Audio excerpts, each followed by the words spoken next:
Welcome to Recap King. In this video, we will explain Fast and Furious Presents, Hobbs and Shaw. This movie tells the story of two agents who attempts to retrieve a virus called Snowflake, which can be programmed to wipe out millions of people from the terrorist organization Edion. Together, they must save a fugitive agent who has injected the virus into her body. Will they be able to complete their mission and save the world from the terrorist organization's threat? Let's find out in Hobbs and Shaw.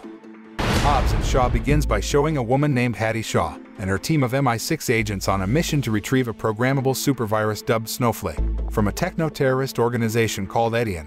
However, Hattie and her team's actions can be thwarted by Brixton Lore, an Edion operative with cybernetic implants that allow him to perform superhuman feats, which kills all MI6 agents except Hattie. In a desperate situation, and since all of her comrades had been killed, Hattie was desperate to inject the only remaining dose of Snowflake into her before escaping. However, Brixton then traps Hattie, so that the woman is considered a traitor for killing her team and stealing Snowflake. News of the disappearance of the deadly virus Snowflake immediately spread quickly throughout the world's intelligence circles, especially Britain and the United States. They immediately sent the best people to deal with the problem and get the Snowflake virus back, namely Luke Hobbs, a DSS agent recruited by the CIA to capture Hattie, a seemingly rogue MI6 agent who has apparently stolen Snowflake, and also Deckard Shaw, a UKSF assassin and also the older brother of Hattie. Having agreed to carry out the mission, Hobbs and Deckard later met at a CIA black site at the Leadenhall building. However, after learning that they must work together to find the whereabouts of the deadly virus, the two bald men who are equally stubborn immediately refused to cooperate. No, I'm not working with this guy. I've been there, done that. Hey, the minute he gets involved, you can kiss goodbye to any finesse because She-Hulk here. After a brief meeting with Hobbs at the Leadenhall building, Deckard then goes to Hattie's apartment to get information by hacking into Hattie's computer, while Hobbs decides to track down Hattie's whereabouts at the CIA black site. Even though Hobbs and Deckard refuse to cooperate in carrying out the mission, they both do their job very well and professionally to save the world and save Hattie. With excellent tracking skills, Hobbs manages to locate Hattie, and after a brief scuffle, Hobbs takes her to the CIA office. Meanwhile, Deckard is suddenly attacked by Edion agents, but he manages to incapacitate them all. The next day, Hobbs seems to be involved in a heated argument with Hattie, before he finally gets a phone call from his daughter, Samantha, who is very curious about her father's mission to capture the beautiful secret agent. While Hobbs is receiving a call from his daughter, Hattie manages to untie the handcuffs on her hands and bring down one of the CIA agents who were ordered to keep an eye on her. Hobbs and Hattie again get into a fierce fight, until Deckard finally arrives at the CIA office, and angrily asks Hobbs to let Hattie go. Seeing Deckard so upset, Hobbs thought that Hattie was Deckard's girlfriend, but then, Deckard reveals to Hobbs that Hattie is his little sister. Meanwhile at Edion's headquarters, the director orders an immediate upgrade to Brixton's body with new programs and implants. This is done in order to achieve their goal of taking over the world by means of genocide, and destroying anyone who refuses to join Edion. After his body gets a new implant to increase his superhuman strength, Brixton and his men are back on their mission to find the Snowflake virus. At the CIA office, Hattie then told Hobbs and her brother that the Snowflake virus is inside her, because she had injected the virus before escaping from Brixton. But the man had slandered her, so Hattie was now considered a traitor and a fugitive. Shortly after Hattie reveals everything, Brixton and his henchmen then attack the CIA office and he manages to kidnap Hattie. Here, it is revealed that Deckard actually knew Brixton, who was none other than an old colleague turned enemy that Deckard had previously shot and supposedly killed. Hobbs had a fierce fight with Brixton to save Hattie before Deckard came in his car, a McLaren 720S, and took them away from there. Action-thrilling chases on the streets of London was inevitable. Hobbs and Deckard managed to bring down all of Brixton's men, managing to escape from Brixton, who crashes into a double-decker bus. However, Brixton frames Hobbs, Deckard and Hattie as traitors via Edion's control of global news media. Deckard revealed that Edion does have full control of the global news media that they often use to achieve their goal of world domination. Hobbs and Deckard finally agree to work together to extract the Snowflake virus from Hattie's body, before it can have a negative impact on her body. Hobbs then had the idea of meeting Professor Andreyko, the scientist who created the Snowflake virus, which Hobbs had managed to find the man's whereabouts. After the trio managed to find Professor Andreyko, who explained to them that he created Snowflake to efficiently deliver vaccines, but Edion had stolen it. In order to prevent Edion from using the supervirus to destroy humanity, Professor Andreyko suggests two options to prevent the catastrophe from happening, namely by killing Hattie and burning her body while the virus is still in her body, or having the virus removed with a specialized extraction device which is located in Etienne's special facility in Chernobyl, Ukraine. Deckard obviously chooses the second option because he wants his little sister to stay alive, although the second option sounds quite impossible and will likely fail, considering that the three of them have now become the most wanted fugitives in the whole world. Hobbs and the others agreed to the second option. Hobbs then contacted his daughter and asked his partner to ensure Samantha's safety. Deckard then takes Hobbs and Hattie to their hiding place, where Deckard tries to contact Margarita, or better known as Madame M, a high-profile thief, friend, and former lover of Deckard. After that, Deckard, who has access as an MI6 agent, then changes the identities of the three of them and prepares fake passports, so they can travel to Russia without having to deal with the authorities. Deckard and Hattie made it through the checkpoint. However, Hobbs ran into a bit of trouble when his passport was rejected and he was deemed suspicious. My cock's small. It turns out that Deckard deliberately did this to leave Hobbs so that he wouldn't go with them on a mission to extract a deadly virus from Hattie's body.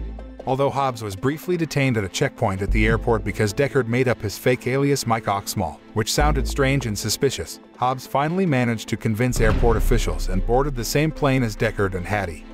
On the way, Hobbs and Deckard meet a man named Dinkley, who turns out to be an air marshal.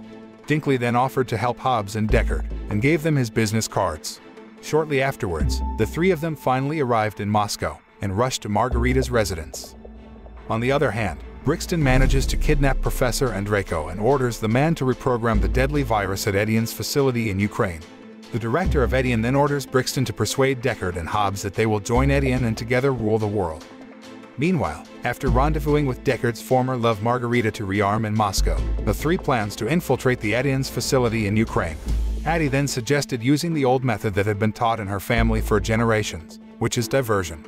Not only sophisticated weapons and equipment, Margarita also accommodates Hobbs and Deckard with stealth fighter jets so they can fly to Ukraine without being detected by any radar, while she will ask Brixton to come to her residence and hand over Hattie to Brixton. Hobbs and Deckard manage to infiltrate Etienne's facility in Ukraine and incapacitate several of Brixton's men, although this was punctuated by showing off each other's abilities and mocking the other's abilities. However, when they were about to save Hattie, Brixton and all the Etienne agents who were already aware of their intrusion surrounded and incapacitated the two of them. Brixton then tries to persuade Hobbs and Deckard to join Etienne, so they can both become superhumans like himself and rule the world, but they both reject. We're not gonna join. On the other hand, Hattie, who is undergoing the process of extracting the virus from her body, manages to free herself with the help of Professor Andreyko and retrieves the extraction device. Knowing that Hobbs and her brother are being held hostage, Hattie tries to free them. However, when Hattie was about to use Etienne's weapon, she couldn't activate it because the weapon uses a fingerprint scanner, so only Etienne agents can use it. Because you need an activation chip to fire that gun. Sorry. Professor Andreyko then comes to help with a new weapon that is not yet equipped with a fingerprint scanner. I'm not small change.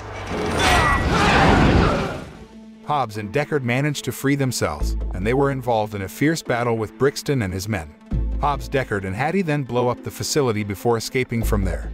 However, Professor Andreyko was killed by Brixton before he could save himself. Even though they managed to knock out Brixton in a tense chase, unfortunately, the extraction device was badly damaged, so Deckard immediately became pessimistic about the success of their mission. Hobbs tries to break up the debate between Deckard and his sister, saying that they might still be able to extract the virus and save Hattie. Hobbs then takes Deckard and Hattie to their childhood home in Samoa to visit his estranged brother, Jonah, who turns out to be a talented mechanic, to get help fixing the device and hiding before they face Brixton again. Hobbs has a tense reunion with his family because he got his father sent to prison, but Jonah is eventually persuaded to help them by their mother. Jonah turned out to have almost the ability to match Tej Parker, and became the owner of the largest auto repair shop in Samoa with customers around the world. While Jonah attempts to repair the extraction device, the makeshift battalion prepares for Etienne's arrival, disabling the weapons used by Etienne's team by temporarily shutting down their authorization code, and setting up a variety of traps around the island. Jonah successfully repairs the device and starts the virus extraction, just as Brixton and his troops arrive. Because Hobbs' mother was traumatized and ordered to get rid of all firearms, they were forced to use traditional Samoan weapons to fight against Brixton and his troops armed with state-of-the-art technology. Even so, the Samoans had a formidable fighting spirit and physical strength when compared to Brixton's men. In the ensuing battle, all of Brixton's soldiers were defeated, whereas the Samoans suffered minimal casualties.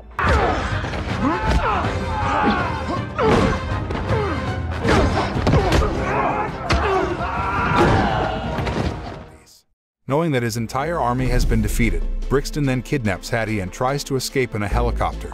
However, Hobbs, Deckard, and the Samoans attempt to take down the plane in several special trucks that Jonah has modified. Working together, Hobbs and Deckard eventually defeat Brixton, who is remotely terminated afterward by Edian's unseen director. The Edian's director sends a message claiming to know Hobbs and intending to persuade him and the Shaw siblings to join Edian, but they refuse and promise to find the Edian's director. Jonah and the Samoans manage to repulse the remaining Edian agents, and they finally celebrated victory. In mid- and post-credit scenes, Hobbs brings his daughter to meet their extended family in Samoa, while Deckard and Hattie are implied to bust their mother out of prison. Shortly after, Hobbs receives a call from his partner, Locke, informing him that he had broken into a facility and discovered another virus worse than the snowflake virus. Hobbs also secretly has the London police set on Deckard, in retaliation for the Mike Oxmall prank, which Hobbs told the police that Deckard's name was Hugh Janus. The moral message in this film is never to forget and neglect our own family, because family is very important and very valuable in life. The Shaw family, whose actions are known as a dangerous family, are in fact always ready to help their family members who are experiencing difficulties. After getting to know the Shaw family closer, Hobbs also became reminded of the family he had left behind for 25 years. Hobbs made the big decision to venture back to his family home in Samoa, reconcile with Jonah and his brothers, and then re-establish family ties that had been cut off for years. So, love our family.